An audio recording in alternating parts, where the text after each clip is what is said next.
All right, and it appears that we are live once again. I repeat, we are officially live. Ladies and gentlemen, sisters and brothers, I'm Basim on behalf of Global Media Inc.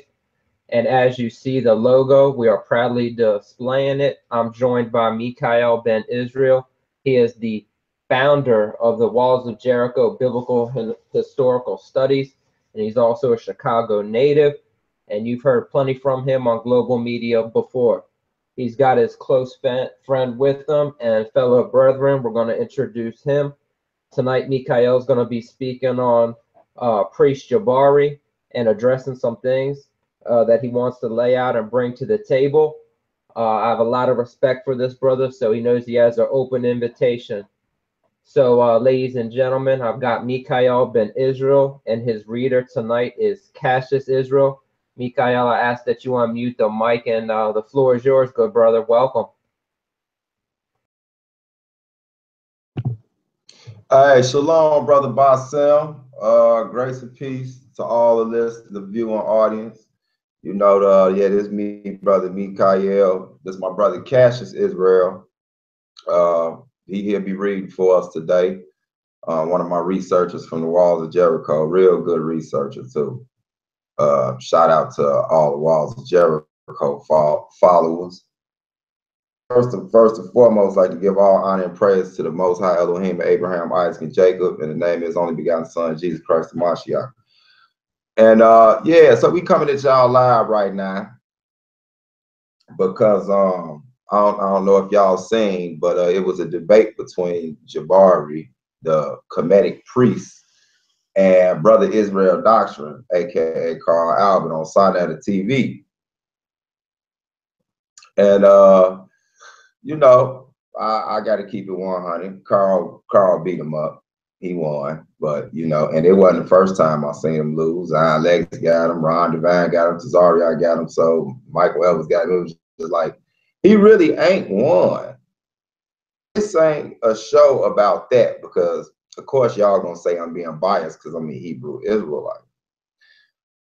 This show is about the disingenuinism.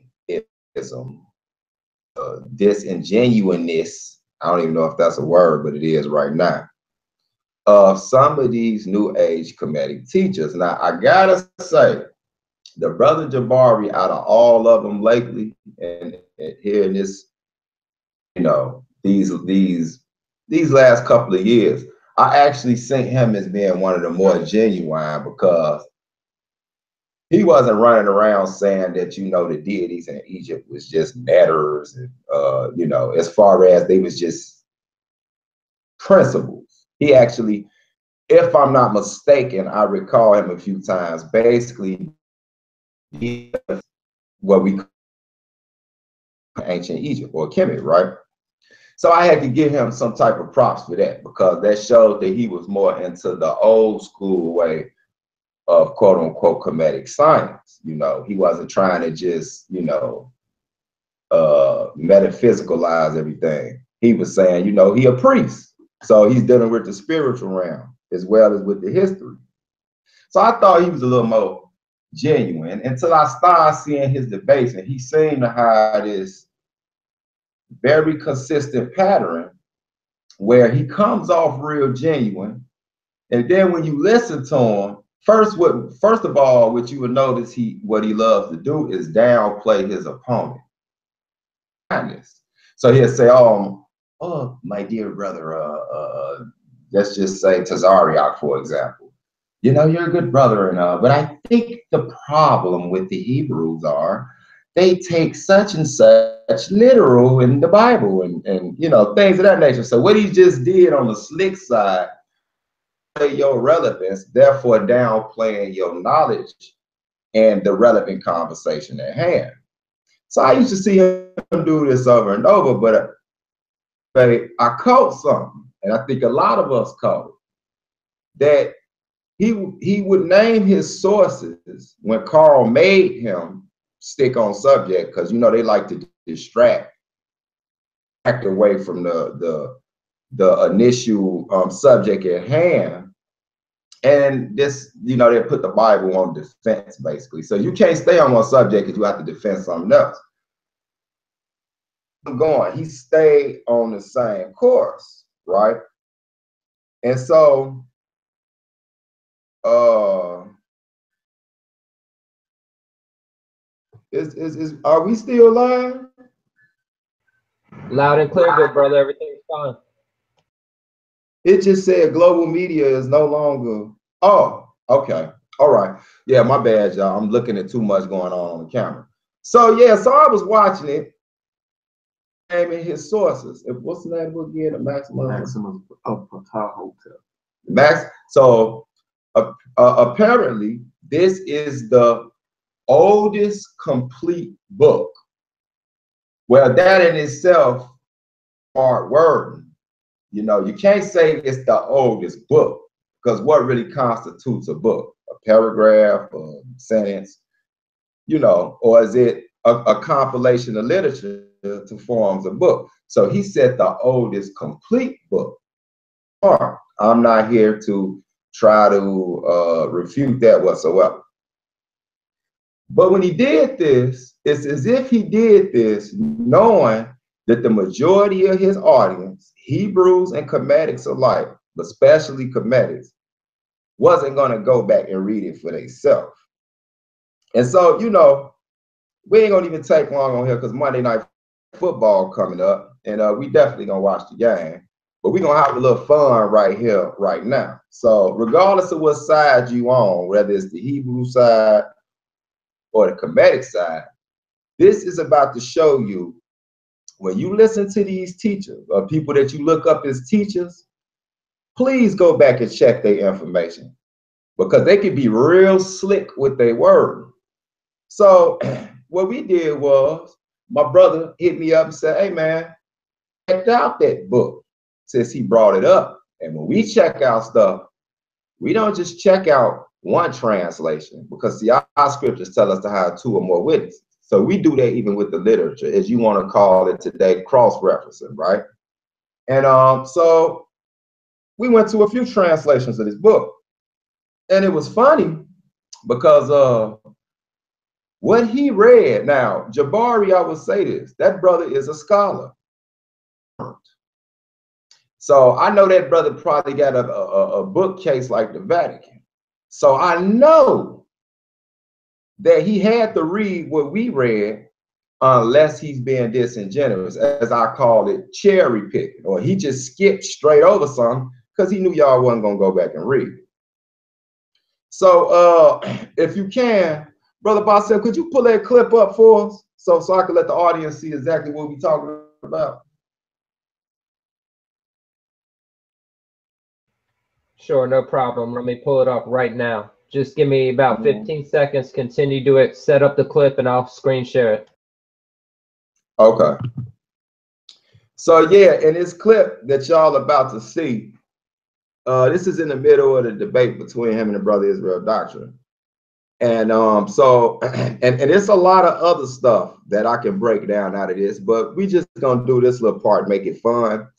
But so you can check this out on Global Media. It will be available after the live stream.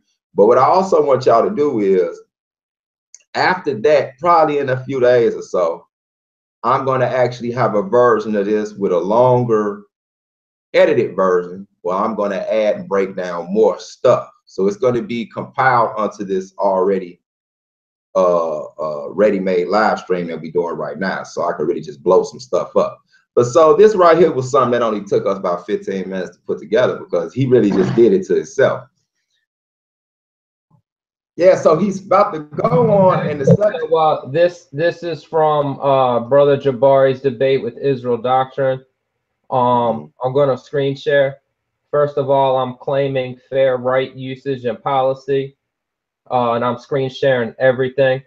And Mikha'el asked that this clip be played, and I'm going to respect his wishes. So what you have right here, you can watch the whole thing on Israel Doctrine's channel. It's about 2.5 hours long, but this is a clip that Mikha'el Ben Israel is focused on. So here we go.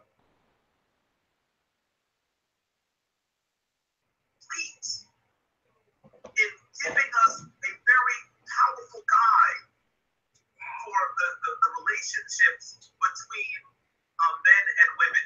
Ptahhotep's book, in his book, the Maxims of Ptahhotep, the first thing that he says to us is that, and he's writing his book to a man that is his, as he calls it, his spiritual son. The first thing that he says is, do not be arrogant with your wisdom. The greatest wisdom is found amongst the women that toil at the grindstone. It says good speech is more hidden than precious stones, yet may be found amongst the maids at the grindstone. So I want you to know that is the first maxim of the book written by our dear brother Ptahhotep.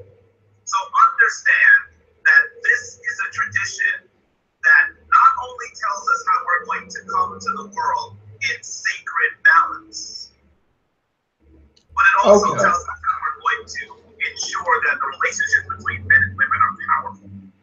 Okay, stop right there. That's enough.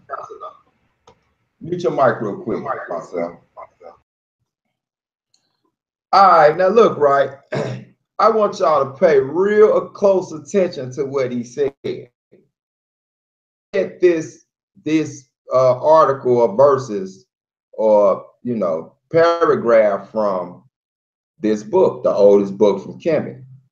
But what he said was, he said that this was told to a man, right?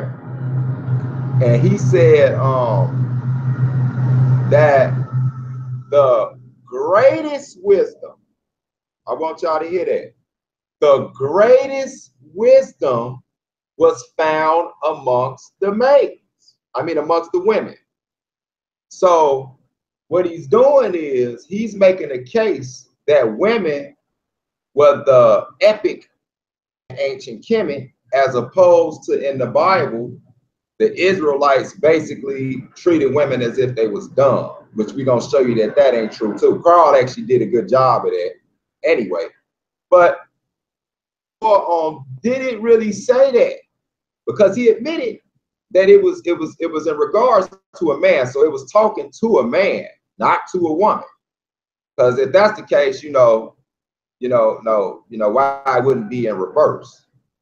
Why wasn't it directed to a woman if she was considered, if it was more of a monarchy? Why wouldn't it be to a woman and then say something like, well, and go to the men? But no.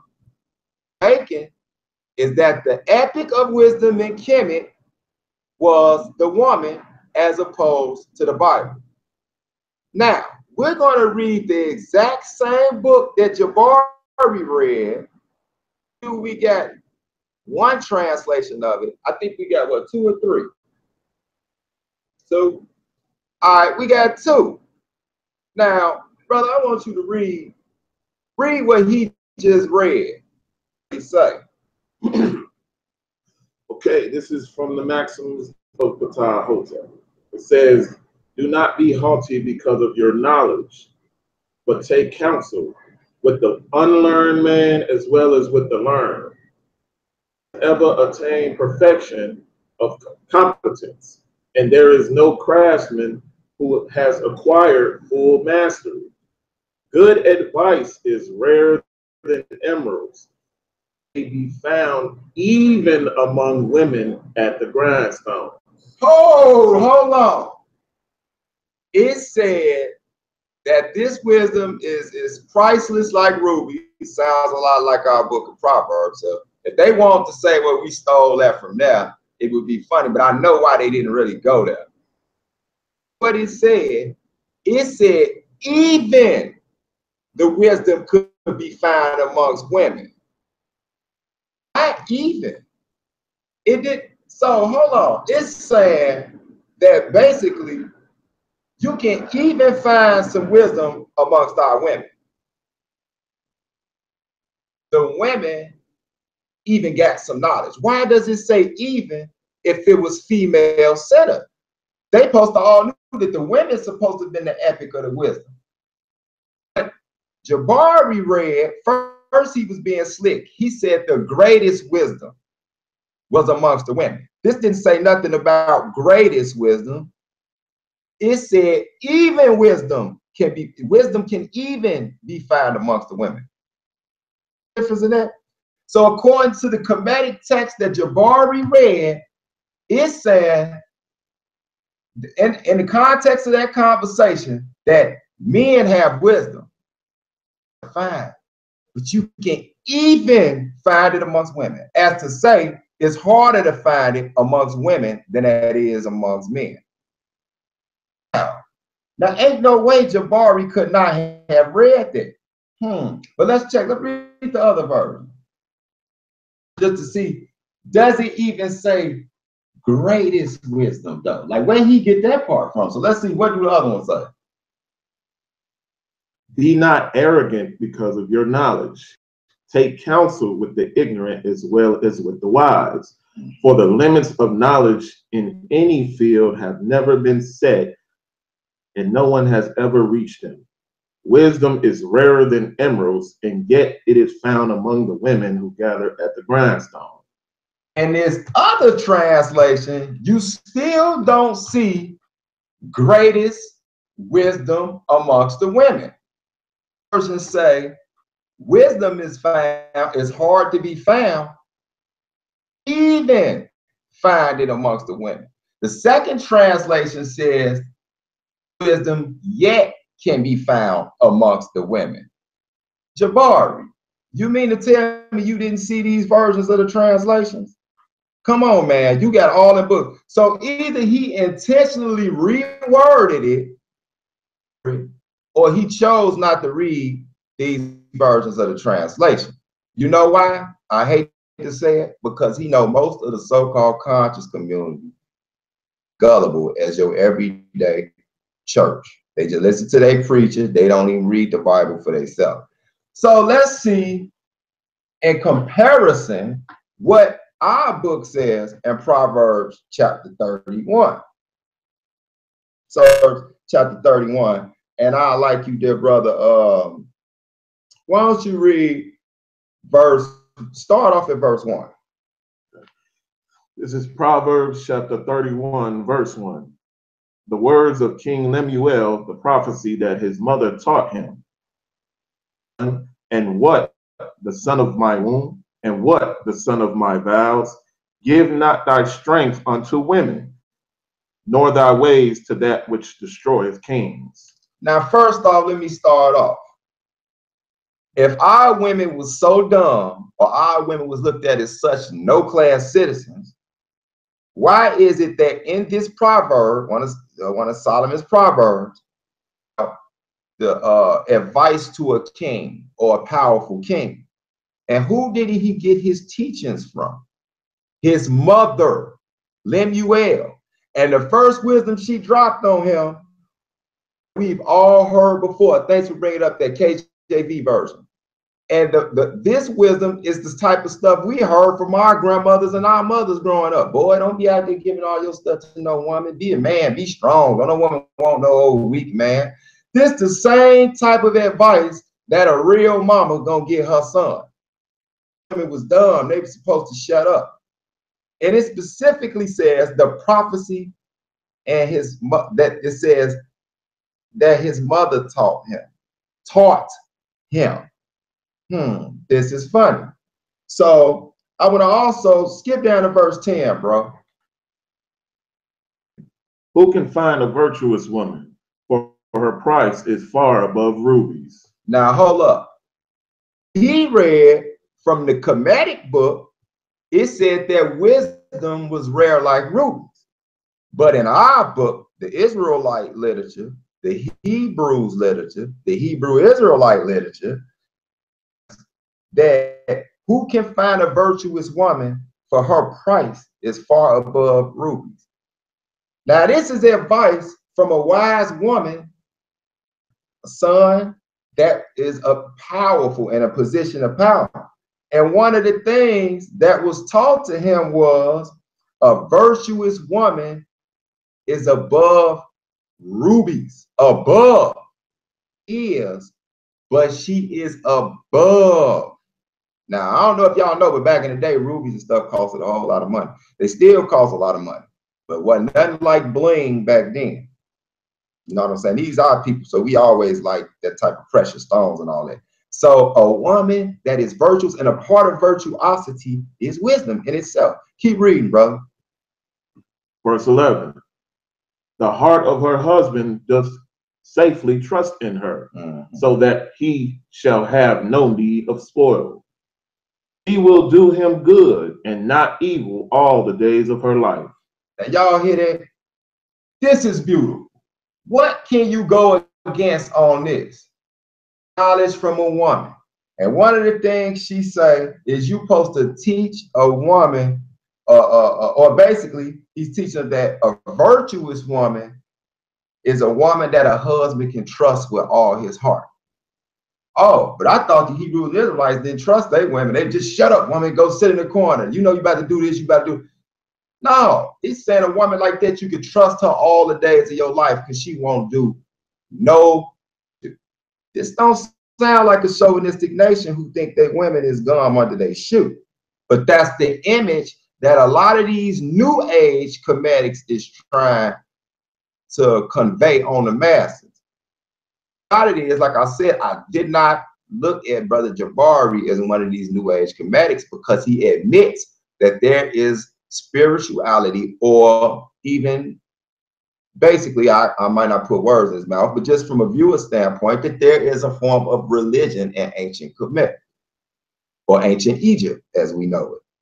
So I was giving him that, but he got some of the same shenanigans going on, man. But this lies at the foot of them and the listeners, because he actually thought y'all was too dumb to go cross-reference and read these translations for y'all self. You see what I'm saying? That's real funny. So even when he had the stuff up there, it's like, man, I know he ran across these translations, or did he meticulously pick them? Because I don't see that where it was the greatest wisdom. I don't see it. So I want to go to another spot in our text, because this the whole thing. It was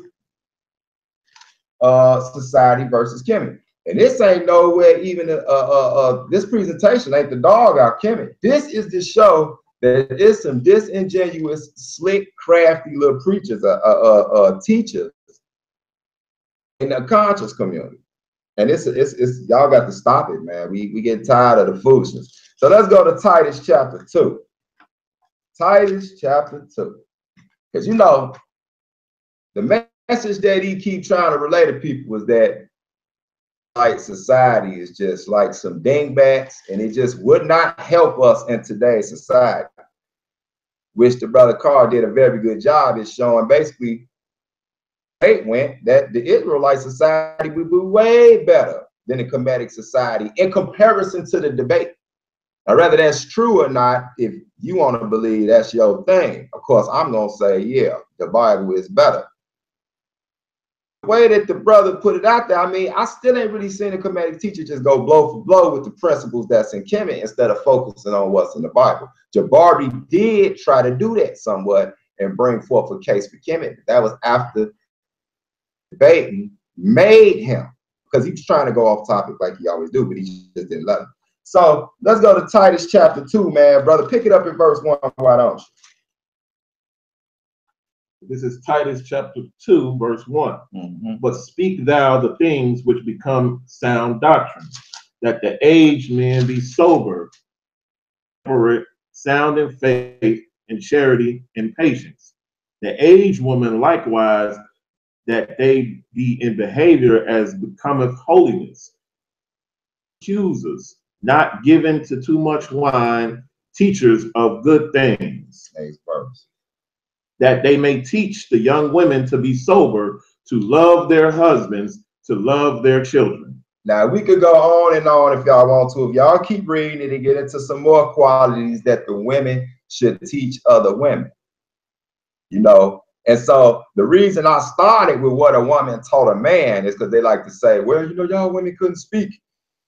No, it's based on our protocol that a man heads a spiritual congregation. That's the culture of Israel.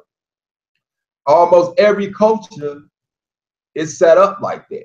You have the exceptions to the rule where it's matriarchal, but most are patriarchal, and the Hebrew Israelite society was patriarchal. but male chauvinistic, that's not the case. But that's the image that they making up. So you mean to tell me if we telling our women to teach these women these good qualities, how to be a good wife, a good mother, good in the community and all those type of things, that's going to hurt our community?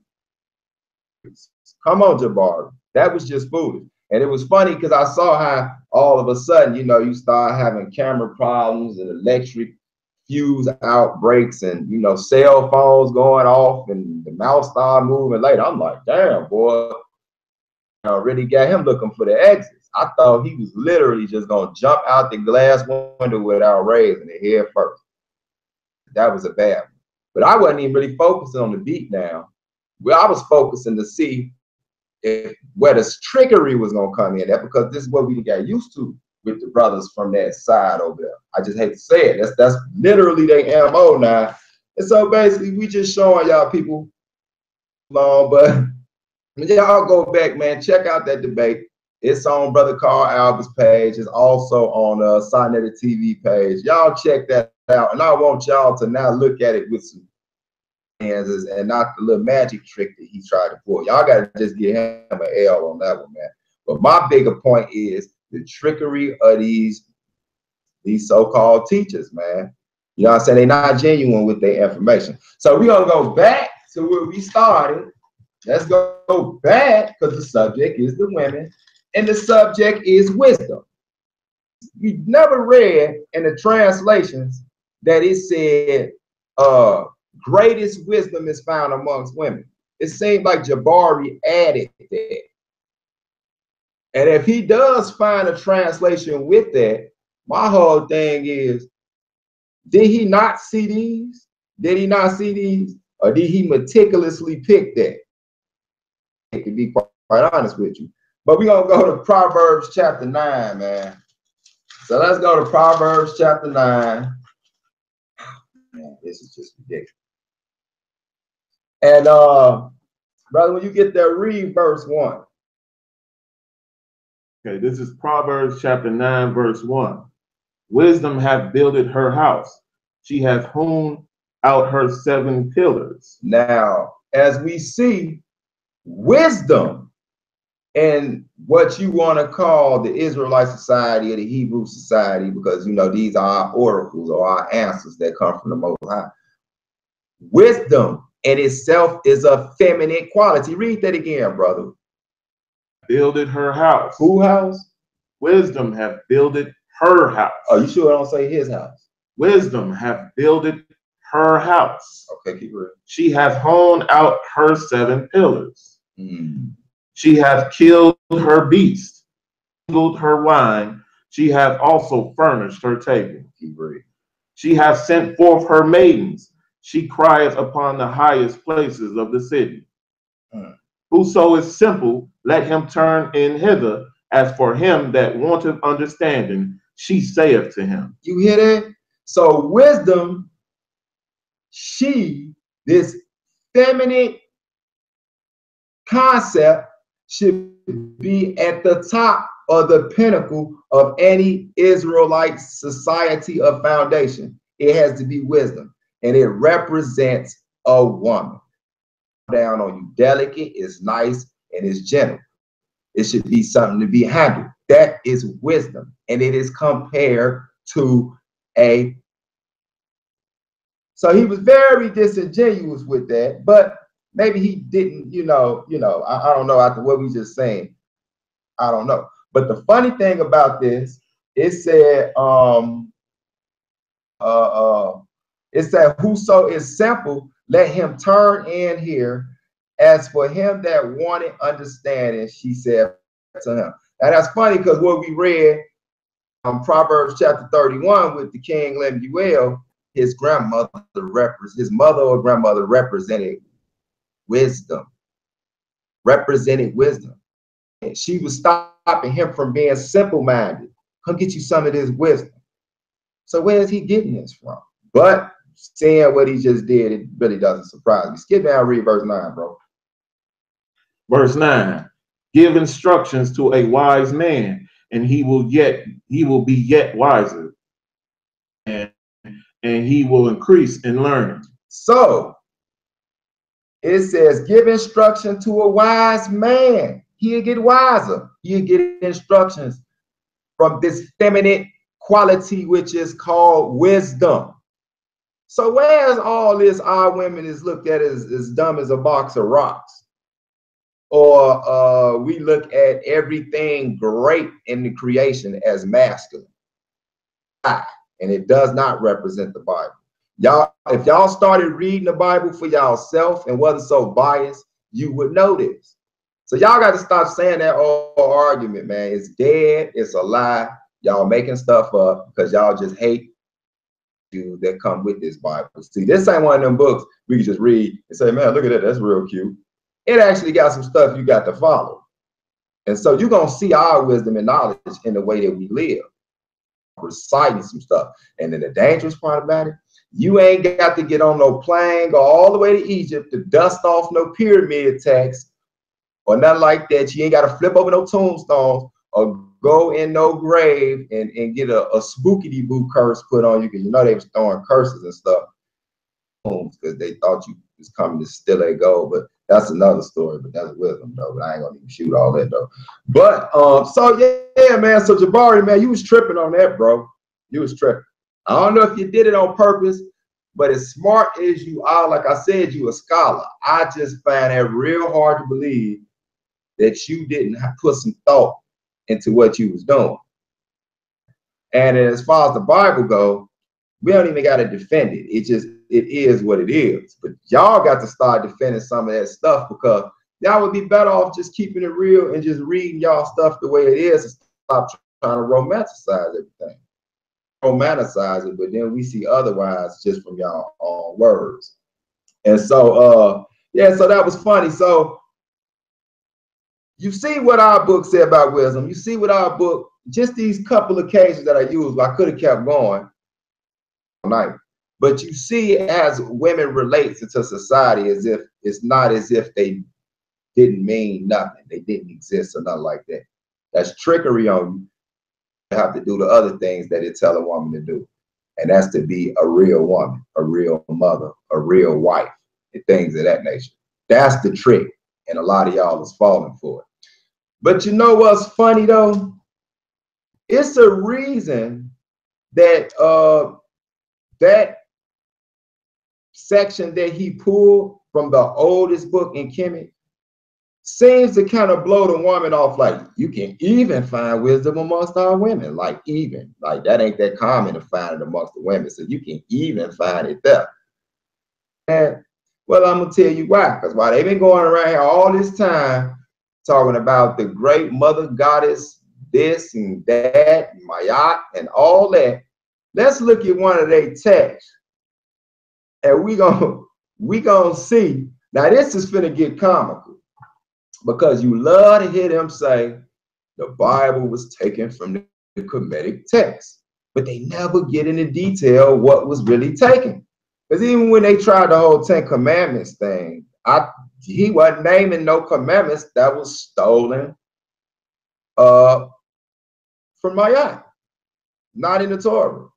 And not to mention, it's always mentioned it's always mentioned that we got over 600 of them. Y'all ain't even got that many. They say 42, but it's really more like 100 and something. It's like 42, 42, and 42. But that's another story. But the funny thing about it, they don't even make up one chapter of our book. So they was lacking on the law. This was funny, brother. I want you to read. Where you reading from? The book of Kemet. The book of Kemet. Okay, read this, bro. This gonna show you why they said even the women. All right, Joe, we even got some women that know a little bit of something. Where it should have said, the way Jabari made up that story, the greatest women. But you notice he was talking to a man. He wasn't even talking to a woman. Too. But I'm gonna tell you why. Go ahead and read that, bro. This is from the book of Kemet, section 8. Well cared for is humankind, who are the flocks of God. He made the sky and the earth for their sake. He destroyed the dangers of the waters. He gave the breath of life for their noses. He, not you sure that don't say she, bro? he gave the breath of life for their noses. Man, that sounds real familiar. Huh. So wait a minute. We see this deity is clearly a male. The breath of life in the nostrils. That's real interesting. Go read the next one, bro. What else you got there? They are in his image and came from his body. Image, huh? Whoa, keep reading. He shines in the sky for their sake. He made plants for them and cattle, fish and fowl to nourish them. He has killed his enemies and reduced his children when they conspire to rebel against him. He makes daylight for their sakes, and he sails around in his sacred boat so that he can see them.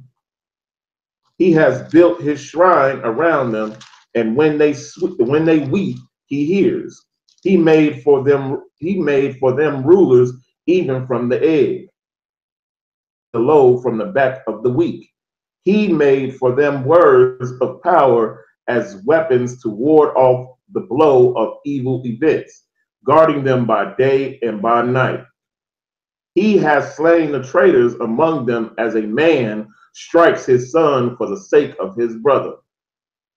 Every man. Wow. So, you know, the thing about Kemet, they got a few creation stories. So, but what's tripped out is, and that you don't see nothing about a her or a she. It's all he in his image. Funny thing about that is, like I said, why they didn't run to this to make their case to say that, oh yeah, well, you know, Torah and y'all biblical text basically came from the stuff that's in ancient Kemet. Okay, y'all want to argue that? I ain't even here to argue that right now. But the funny part is, they like to keep telling you that everything, the top hierarchy is a feminine divine principle. Sometimes you hear them say, well, you have that. We have the male and the female. But all I see here, that started creation and breathed the breath of life into the nostrils. Now, here's where y'all really gonna have a problem. That this is actually giving credit to the Noah story, because Noah had 3 sons, Ham, Shem, and Japheth. Y'all all familiar with that. But this, little examples like this, which we got many, many, many more, but like I said, it's going to be a swift, brief one, just to poke at them, because if they want to come, they're going to get the real kaboom dropped on them. So we're going to start with the kindergarten stuff that we seem to not ever hear any of y'all read, but y'all into comedic science. But it gives credence to the Noah story, because Noah, these stories, the story of Genesis, the creation, to his son Ham. You got Ham, Shem, and Japheth. Ham is the father of Mitzrayim, which is the father of Kemet, which is the father of Egypt. Samatawi, whatever you want to call it, this is who he is the father of. So evidently, Noah would have told this same story that he witnessed, what that he knew of, creation story where God created man in his image and breathing the breath of life into his nostrils. This same story would Ham would have known, and Ham would have told his sons, and one of his sons being the progenitor of ancient. This is before ancient Egypt creation stories got corrupted. You got to think about it. After a certain amount of time, stuff get added to the story, names get changed. Here come Ra, Moon, and all these other type of people. But this would have been the rawest form of one of their creation stories. So we want to read, brother. Let's go to ours. Let's go to the Torah, man. That a sheep, as they like to say. Let's go to Genesis chapter 1. This is in your KJV Bible. You ain't got to go to the Vatican, bust no windows out. Get, you ain't got to do all that, flipping over cars. We got ours right here. Genesis chapter 1, verse 26, bro. Read verse 26 and 27. This is Genesis chapter 1, verse 26. And God said, let us make man in our image, after our likeness, and let them have dominion over the fish of the sea, and over the fowl of the air, and over the cattle, and over all the earth, and over every creeping thing that creepeth upon the earth. So God created man in his own image. In the image of God created he him, created he them. Sounds real similar to writing in Kemet, huh? Is that a coincidence? If you want to say, see, that's because the Bible got that from Kemet. Or could it be the fact that it really happened? And so that's people always talking about, and then the same people would turn, I'm not saying Jabari, but this is other people would turn around and say, well, we don't see a recording of that in Kemet and all that type of stuff. But then they'll turn around in the same breath and say, well, we took it from Kemet. So which one is it, man? But what we see is we don't see no woman deity doing all that creating and breathing breath over there in Kemet. I know some stories similar came up afterwards, but let's just find how many stories can you find older than this one that we read? So we're gonna stay in ours real quick. We're just gonna go over to the next chapter. We ain't gonna beat y'all up and give y'all no Bible lesson because y'all wasn't paying attention when y'all was in church nowhere. But then again, I understand because y'all preachers, they didn't know how to read the Bible. So Genesis chapter 2, brother, read verse 7. This is Genesis chapter 2, verse 7. And the Lord God formed man of the dust of the ground and breathed into his nostrils the breath of life, and a living soul. Whoa, boy, does that sound similar. But let me see, when you read it over there on the Kemetic side, was it a her or was it a he? It was a he. That sound like the same dude. So it sounds like at some point, ancient Kemet knew about this same God. So rather it was written later by the Israelites, but the story was already around orally. And all the Israelites did was came and had to clean up a lot of the folly that was added in the later stories by the other sons of Noah. Whether y'all like it or not, that's the case. We making the argument for that case based on the evidence of the text that y'all might believe is mythos. That a lot of nations had some understanding of this mythos at one time. And what we're gonna show you in another video that we'll be doing later, is that we got evidence of all these different cultures, which would have came from those three fathers that come up out, three sons that come up out of Noah. We have evidence of the similarities of this exact same story that was passed from fathers to sons to daughters and so on and so forth. They've been playing games with y'all, man. They're trying to get y'all far away from this as possible. At the same time, you're running around hotepping lawlessly, and it ain't gonna help the community whatsoever. You know what I'm saying? So, like I say, we ain't here to defend the scriptures or none of that. We just point out that there's some disingenuous teachers going on, and it got to stop, man. It literally got to stop. So, how we see that, right, with these male deities, and then exaggerated about this greatest wisdom found amongst the women in Kemet. Well, we didn't see that in the text, but what we did see in the biblical text is that wisdom in itself was considered a woman or a feminine quality, and that women actually were known for wisdom. And that was just that one person. I ain't even go to Ruth and all these other sisters, or in the New Testament, what was it, Priscilla and Aquila, his wife, or whatever. I ain't even going into all that type of stuff. We just letting y'all know y'all been bamboozled, man. And brother Jabari, you got caught. Stop it, because I know you're smarter than that. And so, thing that we're gonna touch on this last little thing right here, because if you go back and watch the debate, you know the subject of slavery always comes up. You know, Israelites, we know that always come up. First of all, we've already proved many times they don't even know what the context of the words mean when it talks about what you would call slavery, or bondmen, bondwomen, servants, and all those type of things, which every society had to the Israelites. But looking at the Israelite version, it looked a hell of a lot better than a lot of the other versions that you're gonna run into. You know what I'm saying? So we just beating up these weak cases that cats keep jumping out here with, man. It's starting to get old, it's getting repetitive, and it really ain't no truth to it.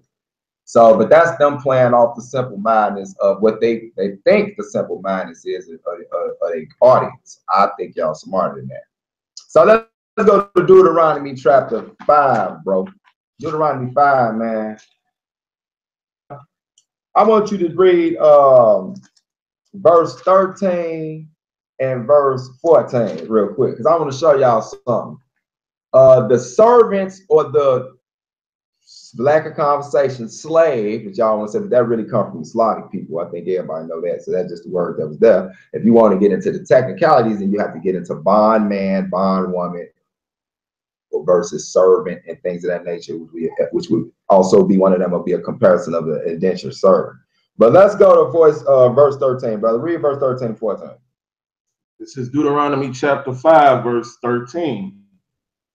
6 days thou shalt labor and do all thy work, but the 7th day is the Sabbath of the Lord thy God. In it thou shalt not do any work, thou, nor thy son, nor thy daughter, nor thy manservant, nor thy maidservant, nor thine ox, nor thine ass, nor any of thy cattle, nor thy strangers that is within thy gates, that thy manservant and thy maidservant may rest as well as thou. So Israel, right? When we kept the Sabbath day, it was not just a luxury for the Israelites, us ourselves, to keep, or the owners of the house or the owners of the property to keep the Sabbath day.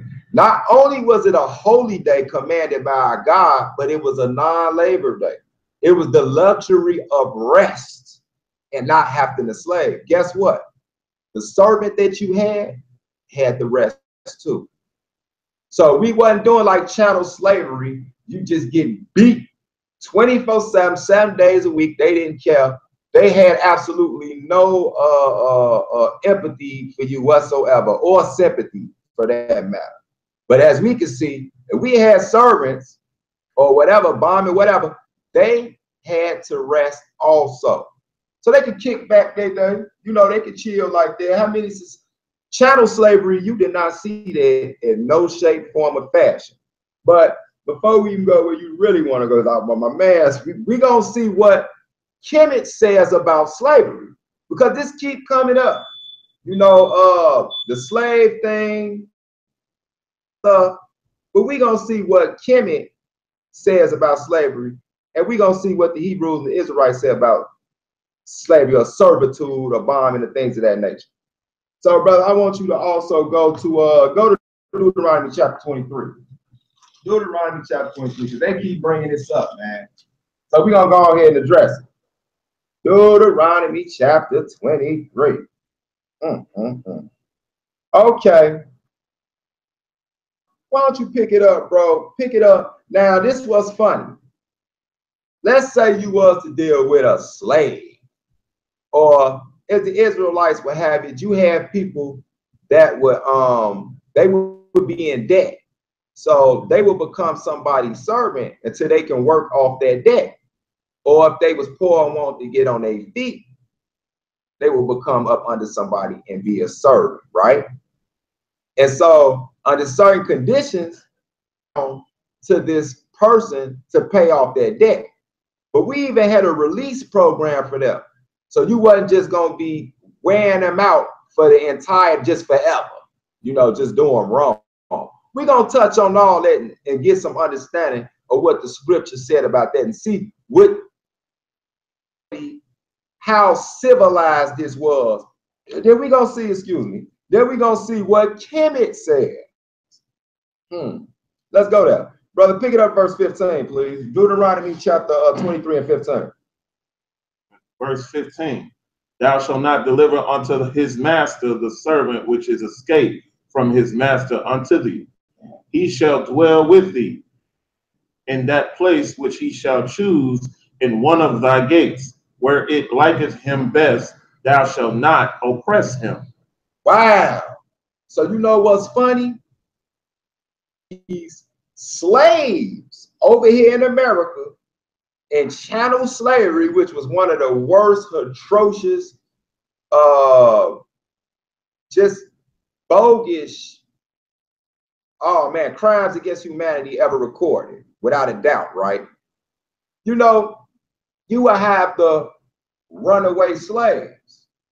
And you know what you will have? The slave catchers. Well, in Israel, if somebody broke a loose from a contract or whatever, and they said, man, you know, dude might have been bogus towards them, whatever, they say, man, I'm about to escape. It told us we couldn't grab him and go take him back to the master. Like, look, man, look who we caught here. No, but read that again, bro. What did he tell us to do? Read that nice and clear. The instructions, if we caught somebody escaping from let's just say they cruel master. Verse 15, thou shalt not deliver unto his master the servant which is escaped from his master unto thee. He shall dwell with thee, even among you, in that place which he shall choose in one of thy gates, where it liketh him best. Thou shalt not oppress him. Now you hear that?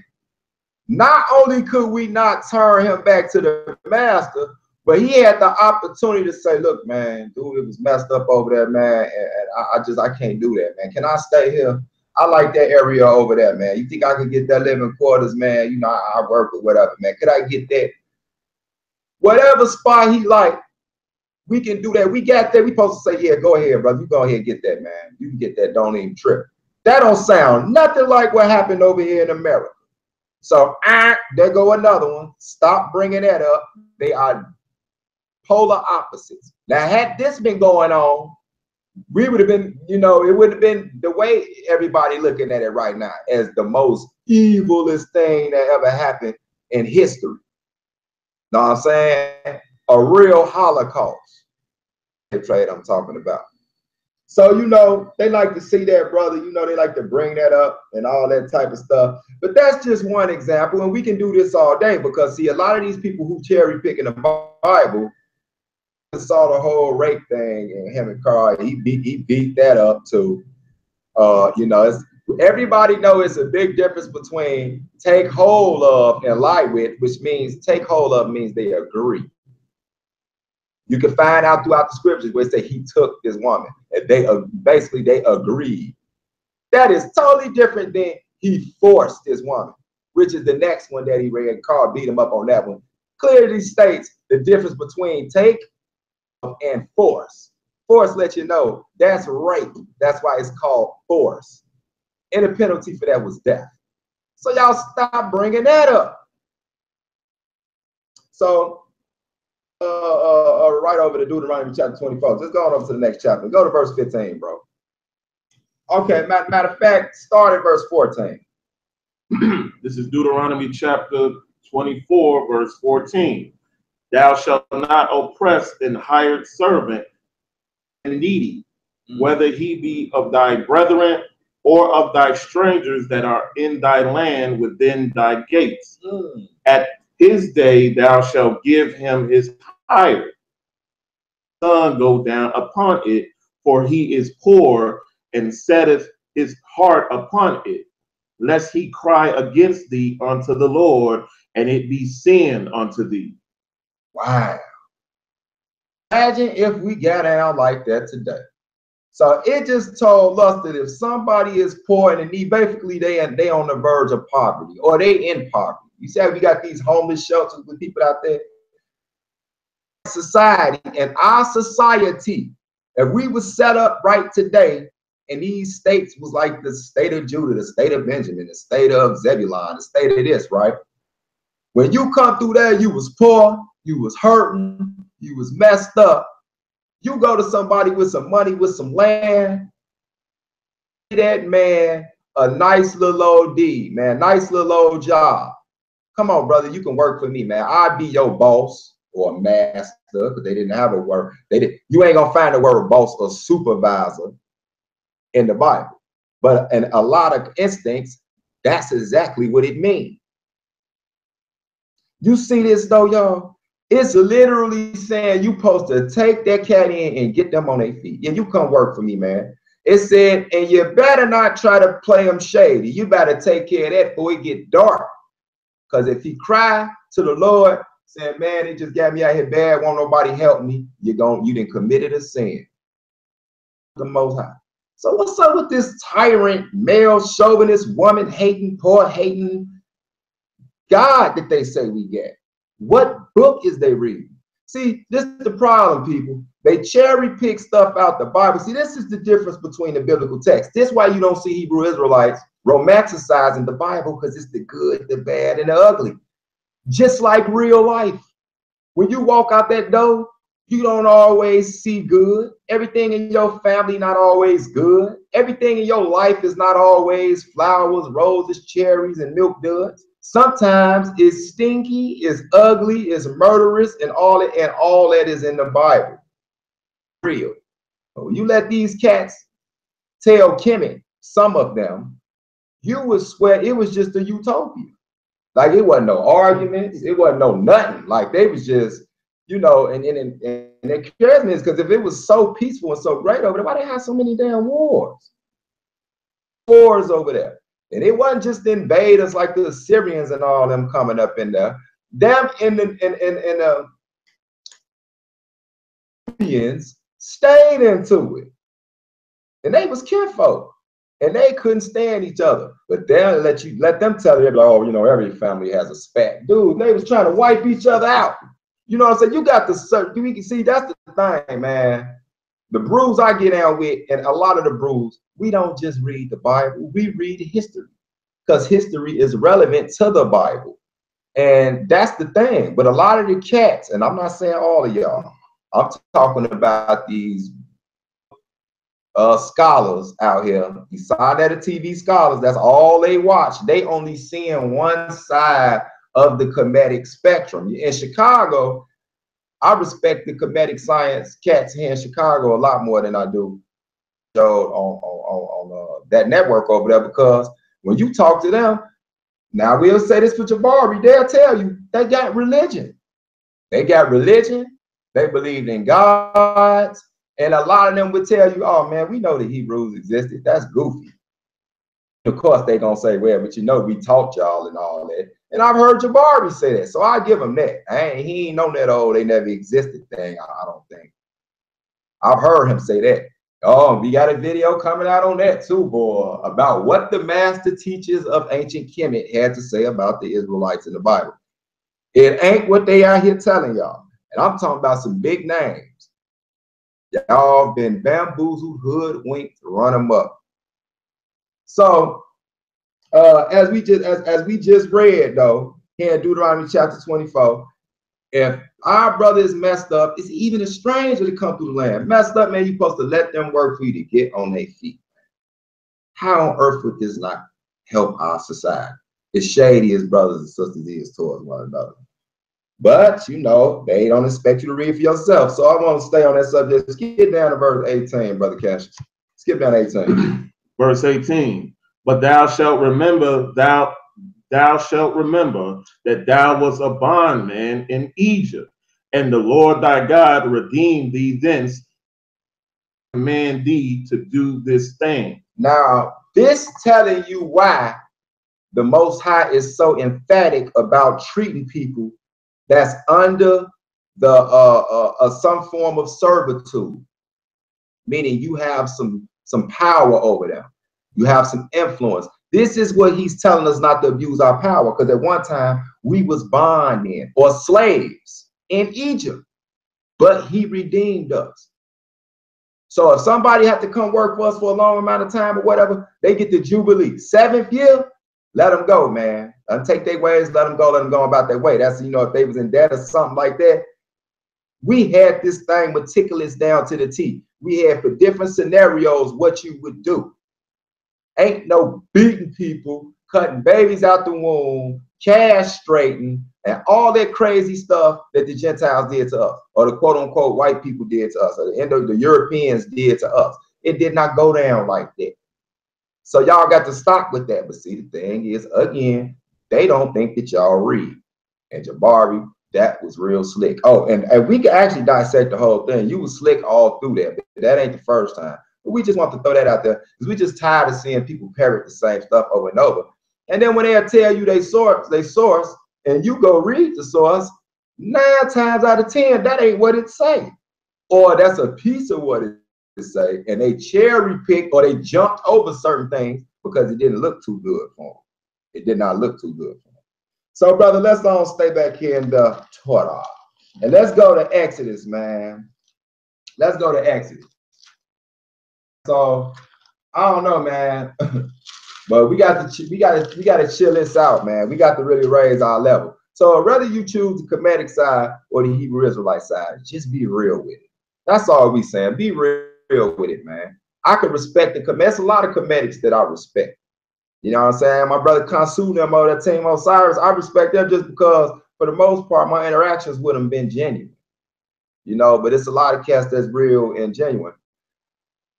Robert West, I know it's been about 4 years now, and I'm still waiting on you to go find that ancient African atheist civilization. We ain't getting all broke up into the word atheos. You know what I'm talking about, that didn't believe in no spirits and nothing like that. I know you really ain't gonna touch it because you know that was ridiculous. You kind of recanted on that, but and don't make me do that. I made you admit too that the Hebrew God existed. Oh yeah, that's coming out too. You remember you said that? Yeah, I just had to poke fun at you, man. I ain't talked to you in a long time. But so yeah, let's go to Exodus, brother. And I want you to go to Exodus chapter 1, man. And we're gonna stay on the same subject. Read verse we're gonna keep this swift. Y'all read everything on y'all own.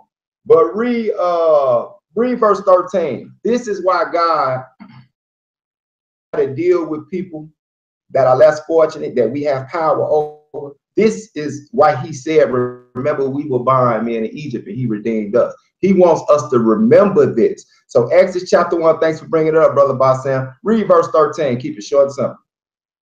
Chapter 1, verse 13. And the Egyptians made the children of Israel to serve with rigor. So this is at the point where, you know, after Joseph left or whatever, brother Yosef, who had juice, ugly juice in ancient Kemet or Egypt, they turned on us, you know, for whatever reason. You know what I'm saying? We make too many babies, you know, we a little cocky or whatever. You know, we probably was doing stuff to aggravate them because that's how we are today. You know, the only difference is this was black on black. So it ain't even about the color. It's about the bloodline. That's just like you don't hear Germans and Russians saying they're the same people. But to us, they just all look the same. Well, that ain't what they wars say throughout the years and the clans and all that. It's just us that think if you dark, we all the same people. China and Japan and Malaysia and none of that either. You only see that and what's the other one? It came over there, Genghis Khan. Yeah, Genghis Khan boys and them. You know what I'm saying? The Mongolians. Yeah. These brainwashed Negroes that we think everybody black is your friend. You know what I'm saying? And so yeah, so you read that. So as he said, and the Egyptians made the children of Israel to serve with rigor. That's rough. That's bogus. That's like how they did us over here in America and the Caribbeans and all that. They was rigorous. Towards us, they didn't care. They wouldn't feed us but some slop and all. They had us in the burning up sun, wasn't giving us no agua, none of that, man. That was with rigor. So that's how the Kemetics did us. Did the Hebrew, did the so-called Negro. And this was black on black, right? But so the funny thing about that, God wants us to keep this in our remembrance. So go to Leviticus chapter 25, bro. Leviticus chapter 25. We almost through, people. Like I said, I'm gonna say more because we're gonna watch this Monday Night Football. Who is it? The Colts and Titans. That might be decent. Okay, so Leviticus chapter 25, man. When you get there, brother, pick it up at verse 39. This is Leviticus chapter 25, verse 39. And if thy brother that dwelleth by thee be waxen poor and be sold unto thee, thou shalt not compel him to serve as a bondservant. Oh, there go that word bondservant again. So now you understand that you need to have a level of understanding of what each terminology means. They're all some form of servitude. But is any of them chattel slavery where you being beat? Keep reading, brother. But as an hired servant and as a sojourner he shall be with thee, and shall serve thee unto the year of Jubilee. So the year of Jubilee. So if you have a servant with you, there's a hired servant, you until the year of Jubilee, which was the 7th year, which also lines up with the Sabbath day, which is a day of rest. Get them their rest, meaning release them. It was very structured. It was not savagery like what we've come to know with this Western Hemisphere slavery, and before that the sub-Saharan slavery that the Arabs did to our people, right? Verse 41, and then shall he depart from thee, both he and his children with him, and shall return unto his own family, and on the possession of his fathers shall he return. Keep reading. For they are my servants, which I brought forth out of the land of Egypt. They shall not be sold as bondmen. So you heard that? So with the servitudes, with the different levels, the one thing he would not have, this is what you would call the closest thing to what you figure to be is slavery. Like somebody that just got to work for you for a long amount of time. He said, when it comes to your own people, you don't do that. You know what I'm saying? Because they still my servants, because the nation of Israel, which is us, who we know is the quote-unquote African-American, and the group that went to the Caribbeans, Bahamas, Virgin Islands, all of that, and we had other spots scattered around the world, even in Europe, Africa, and Asia, is God's servants. This is what he wants us to remember. We are servants of God by nation. We are a nation of priests unto this earth, to all the sons of Adam. We in their eyes. That's what we're supposed to be anyway. So why on earth am I going to take my Israelite brother and make him serve me like I'm God? Because at the end of the day, he's still a servant of the Most High. Serve me of the Most High. So he had to put rules and civility to the form of servitude that he would give me. So it's not that our society didn't have bosses, supervisors, masters. We had that. Clearly we had that. But there was certain levels that you had to take, and it was a certain amount of respect as human beings. This is what you call humanitarians in Israel, especially when it came to your own people. Verse 43, thou shalt not rule over him with rigor, but shalt fear thy God. Wow. But when we was over there in Kimmy, it said they did us with rigor, didn't it? Right. But see, if we had a committee working for us, I wouldn't even do it with no rigor. You see what I'm saying? He gonna get some type of civil rights around that joint. He come up in one of the lands of Israel. Come on, dude, man. You know it was a mixed multi water. We don't do like come on, get you over, get you some work, man. I ain't gonna beat you and all that other crazy demonic stuff. Come on over there, because we was supposed to be the holy example to the whole creation or the rest of the world. And that's what we trying to get back to as close as we can with all the stuff we've been through over here. Press nobody. This is a form of liberation. It really is. It's a form of liberation. So continue reading though, bro. Both thy bondmen and thy bondmaids, which thou shalt have, shall be of the heathen that are round about you. Of them shall ye buy bondmen and bondmaids. So there you go. Now, Israelite as a bondman or bondwoman, you could take them as a servant though. They had to be treated certain way and released. That you a bondman, he had to be of the other nations. Now, Kemet had us as they bond, but they treated us like hot doo-doo. This is according to our text, and you have other secular evidence that say that, but they want to swear them down that wasn't Israel over there. But a lot of them starting to admit that it was us over there. But now they saying we came, and I think Jabari said, and if I'm wrong, brother Jabari will apologize publicly, but I think he said something in the nature that we went in there like tyrants or something like that. Yeah, both. We just forgot all about how good they treated us before the dookie hit the fan, and so they kicked us out.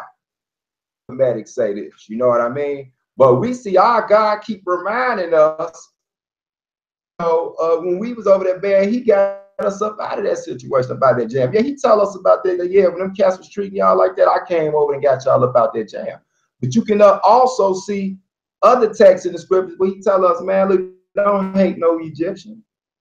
They wasn't always going up against y'all skull, you know, peeling y'all skull like that. At one time, they was actually opening their arms to y'all. They was cool with y'all. You know what I'm saying? Y'all was cool. And if it wasn't for Kemet, we would have been out there real bad. So see, we keep it real with that. But something happened. Something happened. Might have been because of us. You know how our attitude is. They probably just got sick of us. Read that ass verse, bro. 5. Moreover, the children of the strangers that do sojourn among you, of them shall ye buy, and of their families that are with you, which they beget in your land, and they shall be your possession. So the strangers that's amongst us, meaning the other nations, and the Chinese, German, the Nigerian, not the Igbo or Yoruba, but other tribes of that's Hamites or Ishmael, and that's a whole nother story. I know somebody look at you got to prove. Oh man, they really ain't ready for that yet. We got that too. Oh, we got bona fide Yorubas and Igbos too. We're gonna do a thing with that too. Let them bring that to y'all. Over there with the Biafra thing in the States and all that over there. But that thing is repeated history, is real, and it all comes from here. Yeah. But so yeah, we can grab Connie Chong or somebody from over there, from one of them other nations or something like that. And you buy them, go and do that. You couldn't do that. Couldn't do that with us. Couldn't do that. So I don't know where they be getting this stuff from, but yes, I do. They pull it out they back cavity. I'm gonna check for y'all self. That's y'all need to start checking y'all teachers because they really think y'all retarded. So go to verse 55, bro. Verse 55. For unto me the children of Israel are servants. They are my servants, whom I brought forth out of the land of Egypt. I am the Lord your God.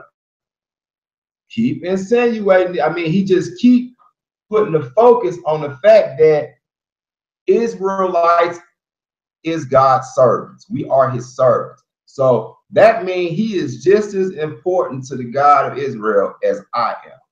This just on a nationalistic standpoint. And like me, I'm fair game. Whether you're black, white, Chinese, some Hebrews have an issue with that. But for the most part, if they know me, they don't. They just gotta respect. That's my outlook, that's my outlook on it, because that's what the book conveyed to me. Naturally, I'm gonna look out for my own first. Something be wrong with every nation. Look out for their own first. But it comes to other nations, if they righteous, I'm gonna treat them like they're righteous. And my own people, if they wicked, then I'm gonna avoid them like the plague. It's just that simple. Personal feelings into it. This is what the book's saying. God know more than us. So y'all been out there misrepresenting this book. Y'all been out there misrepresenting us. And that's because they don't believe that y'all will read for y'allself. So we see how we dealt with the slave thing, maid thing, servant thing, and all that. And it ain't what people been telling you. Just a little tip of the iceberg. So, bro, let's see how ancient Kemet dealt with slavery. Because they basically been making it seem like y'all, all those Hebrews, Israel, look at them, man. That book, the slave master took it and they just used it because it condoned slavery stuff. And that book there is divisive and all that type of stuff like that. And the funny thing is, we don't even deny the fact that it is some things in this book, because it is a history book, whether y'all like it or not. It's like the cats that run around and say, oh man, that book is okay, it's allegories, but it's not real history. And then they run around and say they from Kush. Like, dude, where did you get Kush from? You talking about Kush? I don't care if you spell it with a C or a K. Then they talk about the two Kushes, the one in India and all that. They don't even know about the Assyrians and all that, how they went over by India and the connection with them in Ethiopia. It's just, I just laugh at their ignorance. But it's funny, the first time you ever really see in any written history to the magnitude and detail of Cush and Cushites is in the Bible or the Torah. got that name recorded in other places, so I didn't say that. But in detail and magnitude, Kush got put on the map because it is right here. So stop it. But let's check out slavery from a Kemetic point of view. We just checked out what they call slavery from a Hebrew Israelite perspective, or better yet, the perspective of the Most High God of heaven and earth. But let's go ahead and look and see what the Kemetics thought about, since they was so superior. This is from the Maxims of Ptah-hotep. Not that again. Go ahead. Be totally precise to your master. Behave so that men may say to him, he is the son of so-and-so, and that those who hear it may say, fortune is he who beget him. Be painstaking all the time that you are speaking, so that you may say things of importance. Then the officials who are listening will say, how excellent are the words of his mouth. Behave so that your master may say how well he was brought up by his father, by whom he has begotten of his body. Surely he spoke to him while he was still completely within the womb. What? For what he has accomplished is more than what he was told. Behold, a good son who is given by God is one who exceeds what was told him by his master. He will perform ma'at, for his heart will have controlled his actions.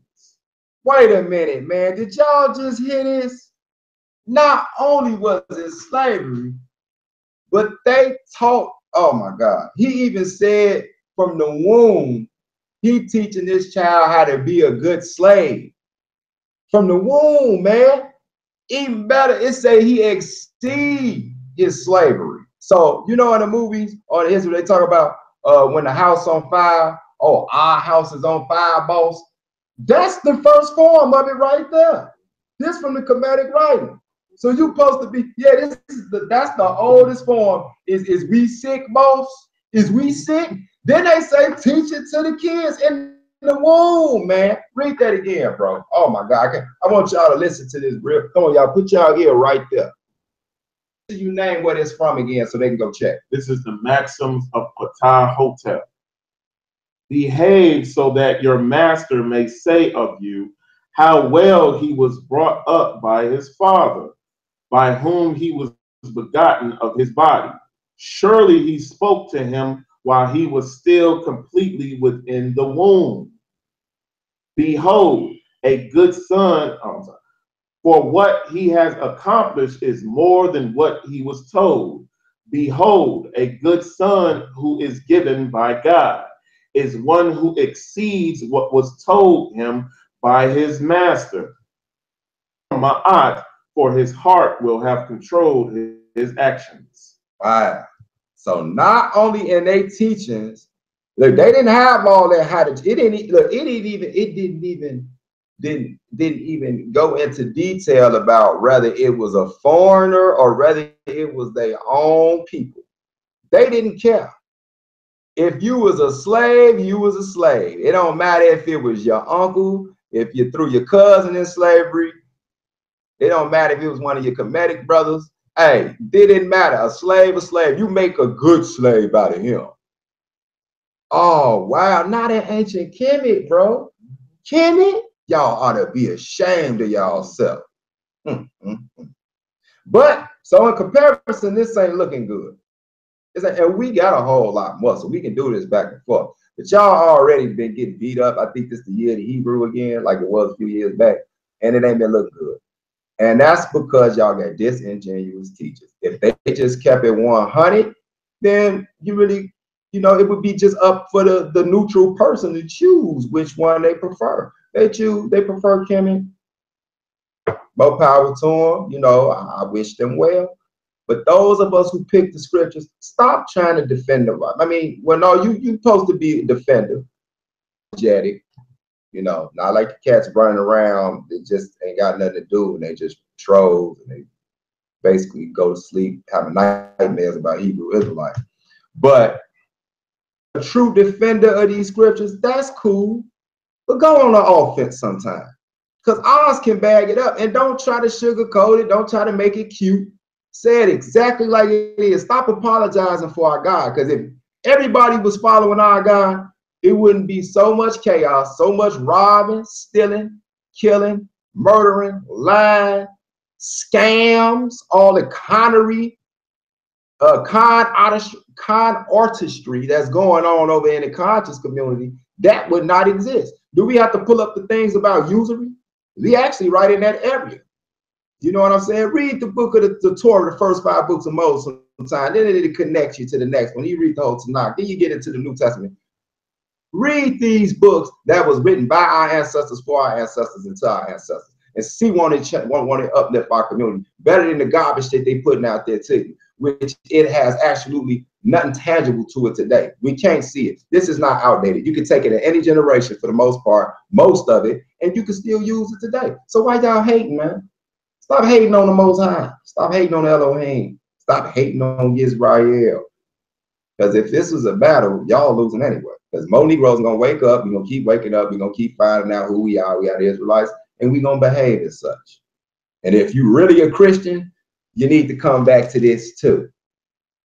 Stop getting ready for Halloween and dress your kids up as Bambi and little ghouls and goobly and goblins. And you should have been keeping these feasts that's in these scriptures, because Jesus kept him himself. Y'all swear y'all love Jesus so much, but he was keeping these things. Here painting no Easter eggs and dressing up as no police officer that stripped at night. Y'all are ridiculous, man. It's time for the real priests to stand back up.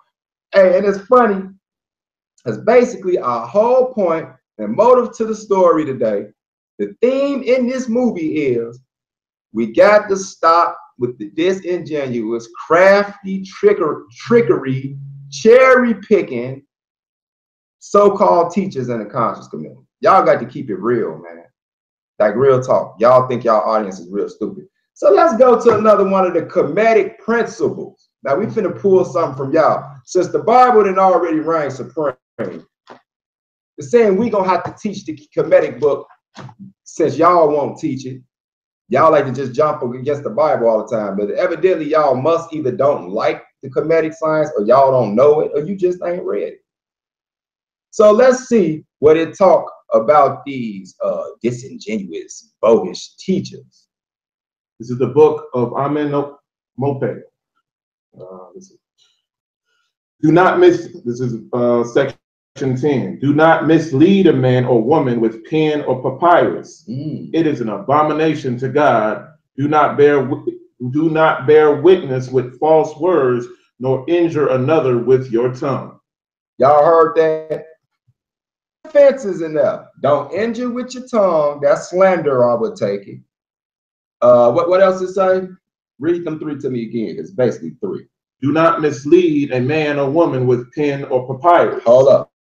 So when these cats is out here writing books and they lying, talking about how wicked the Israelites was, or the book, or the Bible is, the KJV, how white supremacist it is, how unproductive it is for us, they is lying. They are slandering with the pen of the papyrus. They bogus. You know what I'm saying? As a matter of fact, when they go read a papyrus from Kemet or a pyramid text, they twisted it. And that's partially because they can't read it themselves. So they got to find some translators that kind of sway towards their side. Y'all breaking what this say. Read the other ones. Read them other ones again. Abomination to God. To God. Not to God is. That's funny again too. Do not bear witness with false words, nor injure another with your tongue. There we go.